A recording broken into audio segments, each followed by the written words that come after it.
The Sons of Liberty motto, "No taxation without representation," pushed their movement to further degrees than ever before.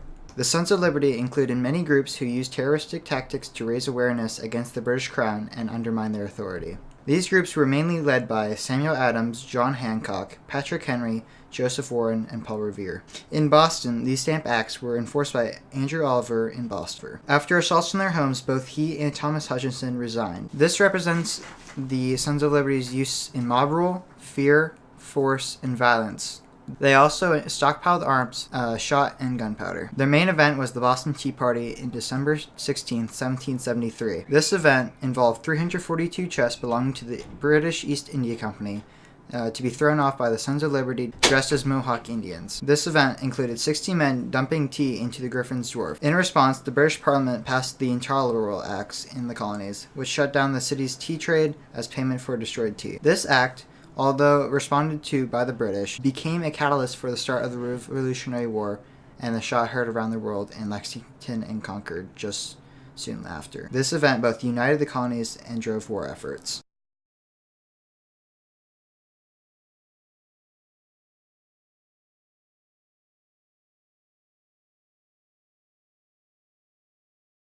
Benedict Arnold was born in Connecticut on January 14th, 1741, to a hard-working father and a loving mother. At an early age, Arnold was influenced by his father's successful business. Because of this, he developed hard-working traits ideal for a soldier in the Revolutionary War. Arnold's first military experience was with the French and Indian War in 1757. In this instance, he served for 13 days in the military, and he never actually fought in a battle. Arnold continued to expand his apothecary business until the outbreak of March 5, 1770. This event publicized the death of American citizens in the street by British soldiers. This event was popularized by many Sons of Liberty leaders, and it also generated a sense of patriotism for America against the British. Following the Boston Massacre, a bloody assault by British soldiers on Americans, Benedict Arnold responded, "Good God, are the Americans all asleep and tamely giving up their glorious liberties?" As a result, Benedict Arnold took action and seized New Haven gunpowder supply following the Lexington and Concord skirmishes. Arnold wanted to make a larger mark, so he asked Dr. Joseph Warren and the Massachusetts Company of Safety to authorize an expedition to capture Fort Ticonderoga of New York with their 80 cannons. Arnold had a tendency to criticize and ridicule those he disagreed with, so this created an uneasy alliance with both Ethan Allen and the Green Mountain Boys on this expedition. This proved further difficulties when James Easton questioned Arnold's authority. The death of his first wife, Margaret, in the spring of 1775 greatly harmed the war effort. He responded, "An idle life under my current circumstances would be but a lingering death." He took this event and turned it around for the better, and made his life mean something for the war efforts. Later in the war, he met Peggy Shippen, whose father was a strong loyalist. This marriage brought social status, but not the wealth he craved since he was a child. After British withdrawal from Philadelphia in spring 1778, Arnold became a military commander of the city under George Washington. Unfortunately, later, he was charged with illegal selling of goods in May 1779. Fortunately for him, he was acquitted with mild reprimand from Washington, who liked Arnold's war strategies. Peggy Arnold met with Major John Andre during the British occupation, whom she had contact with through British soldiers across the battle lines. General Arnold and General Andre often used Peggy as an intermediary, providing the British with troop locations as well as locations of supply depots. Due to Washington's favor of Arnold, he assumed command of West Point, but unfortunately for the Continental Army, he began systematically weakening its fort's defenses, refusing to order needed supplies, and did not make necessary repairs. Arnold and Andre met in person on September 21st, 1780, which was a very risky encounter. Days later, Andre was captured with evidence describing Arnold's role in the West Point surrender plot. Arnold learned of this and fled to British lines, while Andre was hung on October 2nd. This act ironically gave the Continental Army more morale than they had actually had, boosting their war effort. Under English command, Arnold attempted to gain control of the British East India Company and the military, but he was not successful. After the war, he settled in New Brunswick, Canada. As the traitor of the United States, he is still disassociated with Revolutionary War monuments.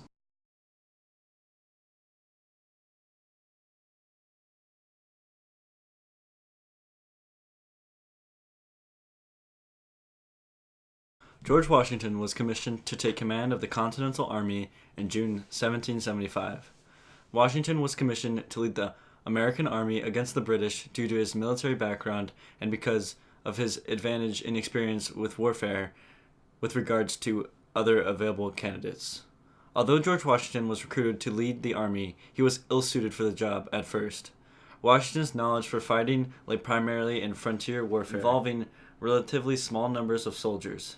Washington also had no prior experience in maneuvering large formations of soldiers, handling cavalry or artillery, or maintaining supply lines adequate to support thousands of men in the field. Even though many disadvantages were present, Washington was able to improve as leader of the Continental Army because of his courage, determination, and mental agility to keep the American cause one step ahead of defeat. During the early stages of the war, Washington's task to defeat the British was not so overwhelming. At this stage, the British had a foothold in Boston. The British soon realized that Boston was no longer tenable. When June arrived, Washington was faced with defending against a new part of the British Army led by Sir William Howe. His orders were to take the city of New York. Howe commanded the largest expeditionary force Britain had ever sent overseas. Washington's task to defend New York resulted in failure against Howe's army.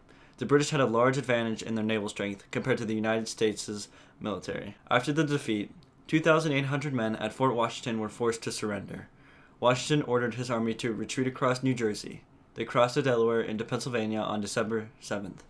At this point in the war, the British had good reason to believe that the American cause for independence would soon end. Instead of pursuing Washington's army, however, Howe went into winter quarters.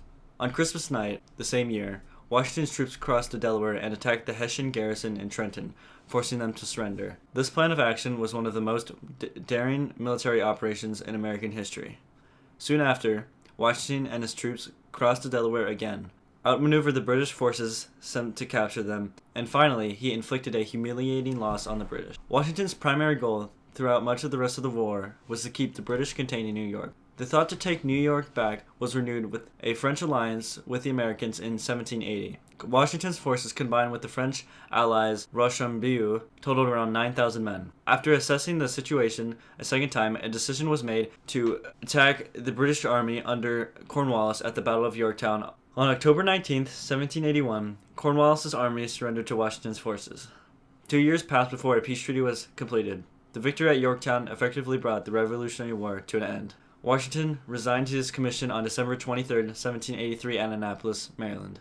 After Washington's accomplishments, he was labeled an American hero and later served as the first president of the United States of America.